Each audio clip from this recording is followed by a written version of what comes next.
Today I'm going to be reviewing for you the Hemlock and Oak Paper Flex Daily Planner for 2025. This is not my first Hemlock and Oak product. I've purchased their 2023 Minimalist and I've purchased some of their notebooks and I love their paper. So I was really excited when they came out this year with a version of their daily planner split up into two books. Hemlock and Oak is very good about sustainably packaging their products as well as creating and producing theirs. So that's why I wanted to show you the packaging that it came in. So it just came in a box and it's got this tissue paper, and this is the recyclable packaging that they used to put the planner in. And this is the planner I got. Came with a little card and my receipts down here. Okay, so let me get you closer so you can see that foiling is like a gold, and it says January through June on here, and then the next book says July through December. So the Paper Flex covers currently are not available for sale on their website. These were pre-orders. So I'm assuming based on the pre-order numbers, they are going to order some more so that people who missed the pre-order can go ahead and order these. That's what I'm assuming is going to happen for the 2025 flex cover options. They also did make the weekly planner into some flex covers as well. So those were an option too if you didn't want to have a daily in this flex cover. And I'll show you a little bit more about it in a minute.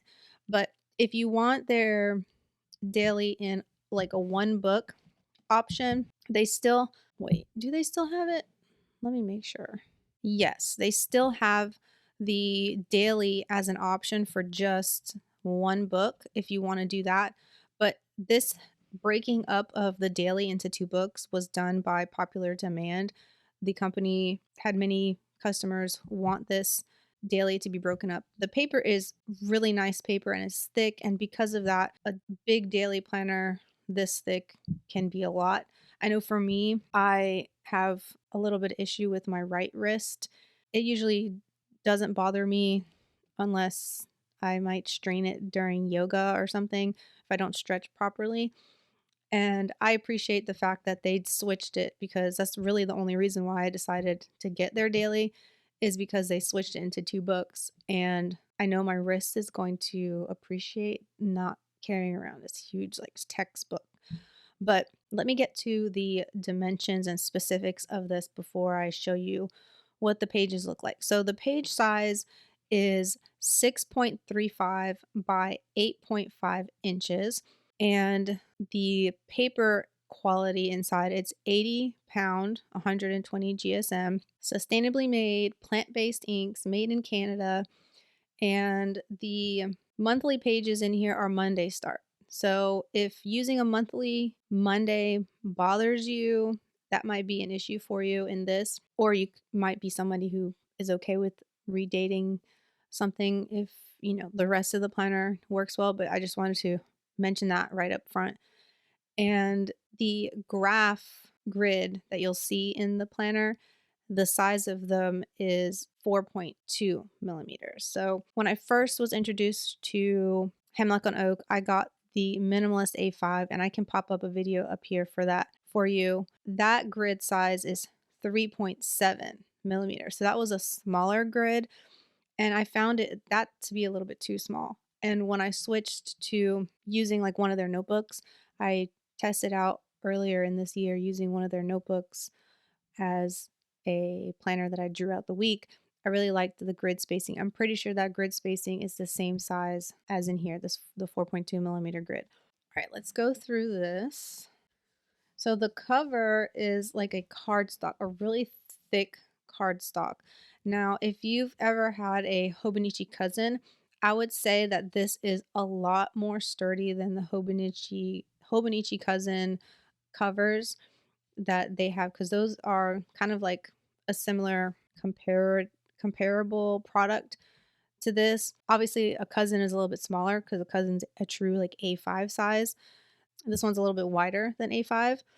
So this is not going to fit in an A5 cover. At least it's not going to fit in one that I test. I tested it in a Moterm A5 cover and it doesn't fit in there. I mean, it'll slide in, but if you try and close it, there'll be a gap exposure. So it's just too wide. That speckled paper is only on the end pages like this. It's not throughout. So you've got the name plate page. I always like want to fumble that up when I say name plate page. See, I had to really slow down. Um, then you turn to a quote page, a table of contents, table of contents. You have a 2025, 2026, and these are Monday starts. Remember what I said about the month views? So these are also Monday starts. I know for me, in my brain, Monday start calendars are tricky. This page, you have a breakdown of January through June, July through December, and then like the little mini months as well. And you can use this grid area however you want. I would imagine it would work well for maybe setting goals, or you could list out maybe events that are happening in that month, big events, things like that. You have these cool pages that would work well for tracking. I could see this working really well for me keeping track of my yoga practice every day. I already keep track of that in a Erin Condren perpetual calendar, and so it's dated with the numbers, and I just fill in for that number for the day. So this could work for that. This could work for logging your steps, all kinds of things.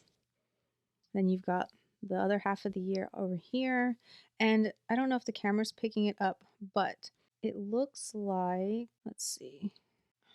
So some of these numbers are like a brown. Can you see that? Okay, so the numbers that are brown are actually Mondays. So you can help visually see where the new week starts. Just interesting because I've never seen that done. I've usually see the weekends marked, but let me double check the date. January 6th is a Monday. Yes. Yeah, all the Mondays are colored in like a brown font. Okay, then the next page are your Canada holidays up front because this is a Canada company. But then they also have the United States holidays listed here as well. Then you've got a regular graph grid page to do whatever you want with. Then it turns into your monthly spread. So again, Monday start. You do have some check boxes in this first column. They appear to be about the same. I guess they're like the same shading as these grayed out numbers from the previous month for those boxes so that it's not so dark. But if you look really closely at these grids are not even solid. They're kind of like dotted line grids, which is interesting. I guess that's what makes it like look so light. Holidays are going to be on the bottom line. And then you've got the moon phases on here as well. And I like that it has 1, 2, 3, 4, 5, 6 whole weeks. So you can see like the beginning of the next month and the end of the last month easily. Then it turns to your daily pages. So Hemlock and Oak's other planners, they're weekly planners, unless you get the minimalist one. The minimalist one doesn't have as many reflection stuff in it, but they're known for a lot of reflections and almost goal setting type pages in the beginning of the planner.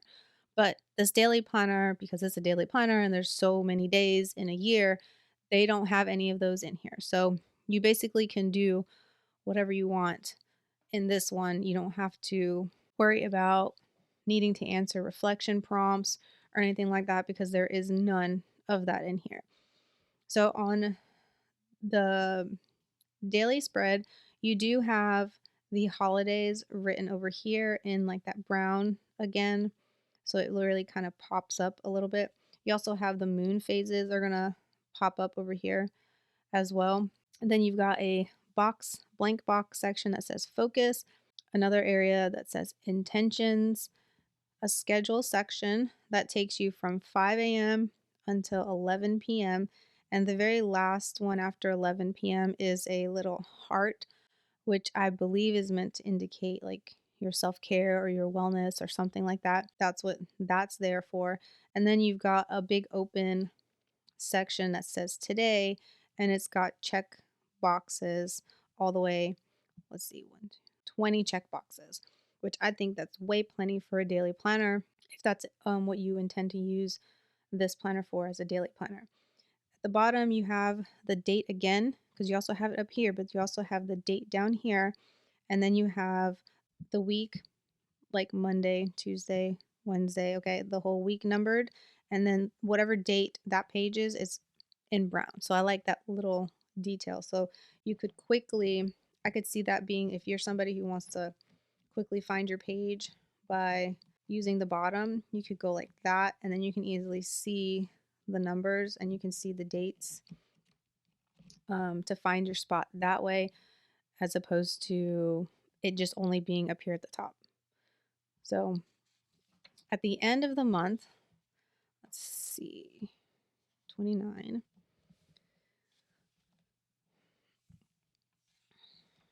Okay, so here's where Friday the 31st is. And then it jumps to Saturday, and then it goes to the month. And I've heard that there are people who have complained, I guess, about that, and they would hope that there could be a way that there could be maybe this will be a blank page, and then you could start the new month. If a month is going to end like on this side, I think that's where the issue is. So if the month's ending and the page is going to be on this side, the first day of the next month is going to be over here, and that might bother some people. So I just keep that in mind. To me, I don't think that's that big of a deal. I believe it's a way to keep the planner as thin as possible so there's not as many pages to bulk it up. That's my thought process on it. So like I showed you, there's no extra pages for the month for you to do any kind of reflecting or anything like that. Let's see how this ends. See, this is the same situation where February ends on this side of the page. So then Saturday is going to be the first is going to be over here right before the month. Let's see if we can show you. Maybe April doesn't do that. April. Okay, so April. Okay, so here's how March ends. March ends on this side. So because March ends on this side, you do have the April right before the actual first of the month. So see what I mean? And I will say this does lie flat really well. One of the things I've come to like about using Hemlock and Oak products is it's so nice to not have to have like a coil in the way, and it lays flat pretty well without me having to like hold it down or anything. So I appreciate them working hard on making sure their binding is really well. And this feels a lot better quality than I expected it to feel, honestly, which I don't know why I expected. I wasn't sure how well it was going to feel in hand, knowing that it was going to be like a paper flex. I should have trusted that Hemlock and Oak was going to make sure that they delivered on quality while also staying committed to their sustainability. But anyway, so at the end of this one ends in June. And so I do see how, okay, here I was wondering if there was going to be July 1st over here since, okay, June ended here. This is a page that's labeled mid-year notes. And then you have another graph page here. And then that's the end of this one. So the next one is just a continuation of this one. It goes right into, well, a graph page first, and then your July spread. So It literally is their planner cut in two. Now, this is their first year doing a split planner product. So I will imagine that next year there might be some differences because I could see it being a problem to where if you've got all these pages in the front planned out, right? Well, first of all, you've got all your dates up here, only in this book, not in the other book. Okay. And then same thing with this. You've only got this in this book and not in the other book. Same with these pages. None of these pages are in the second book. So you would almost, once you get to the second book, you might need to still carry this one around or have this one nearby in order for you to reference those pages if you have stuff written in those pages. So keep that in mind before you purchase this. If you're going to be using those pages in the front and they're going to be something that you need to constantly reference. For example, if you are actually going to be using this as a daily planner, a lot of people in the Hemlock and Oak community use these daily planners as journals. So for someone who wants to use this like a journal, those beginning pages might not even matter if you're solely using the daily pages alone. So at the end of the actual planner, so it looks like you do have January 1st for 2026 in here. And then you have a graph page before you jump into your year-end review. And this is really the only reflection pages in here. So you have a space for you to identify 5 memories from the past year that you want to cherish. Who or what are you grateful for in the last year and why? How have your values changed in the last year? Has their importance shifted? More review. What are you proud of in the last year? I have like a tickle in my throat. Excuse me. Identify 3 challenges that you faced in the last year. How did you grow from them and what did you learn? Write down 3 positive things about yourself from the last year. And then you have a looking ahead page. So, what vision do you see for yourself in the future? What do you want to change? What are 3 steps that what are 3 steps that can get you closer to that vision? Use the space below to create a bucket list of things you want to do, places you want to see, and the people you want to spend time with in the future. And then you have some more graph pages so that you can, I guess, mind map or brainstorm the future for next year, whatever you want to do. And then you have another quote in the back, last end page, and that's the end of the Hemlock and Oak Paperflex Daily Planner. Okay, so now that you've seen the planner, if you're interested in it, I would go to their website. I'm not affiliated or anything, so I don't care if you do it or not. If you go to their website, hemlockandoak.com, and find their planner section, I'll leave a link in the description also directly to this page for their flex cover planners. But if you head over to their flex cover planners tab, you'll see all the options for their flex planners and click on whichever one that you want. You can actually get this in a one book option. So they have this in a one book option if you want to do that. This version is $91, the split up. If you do just the one option, the whole together, it's $62. And if you wanted to get their weekly, it's $46. And these are again the Paperflex prices. They also have a new layout this year called the horizontal layout. That one is also $46. And then they also have the minimalist layout, which is $43, and a B5 minimalist version that's $54. So all of them showing sold out. So whichever one you are interested in most, if you click on it and then you'll see it says we're sold out, there should be an area for you to write your name and email, and then you can click notify me when back in stock.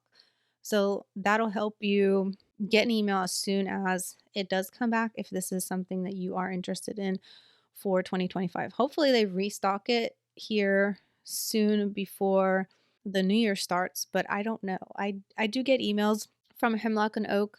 I'm signed up for like just their general mailing list, and I don't think I've seen anything about it, But then again, I don't think I was really paying attention because I pre-ordered this a while ago and well, not really that long ago. I pre-ordered it maybe a month ago. And when I pre-ordered this, there were already a couple things sold out. So yeah, and it doesn't take that long to get here. I know it's from coming from Canada.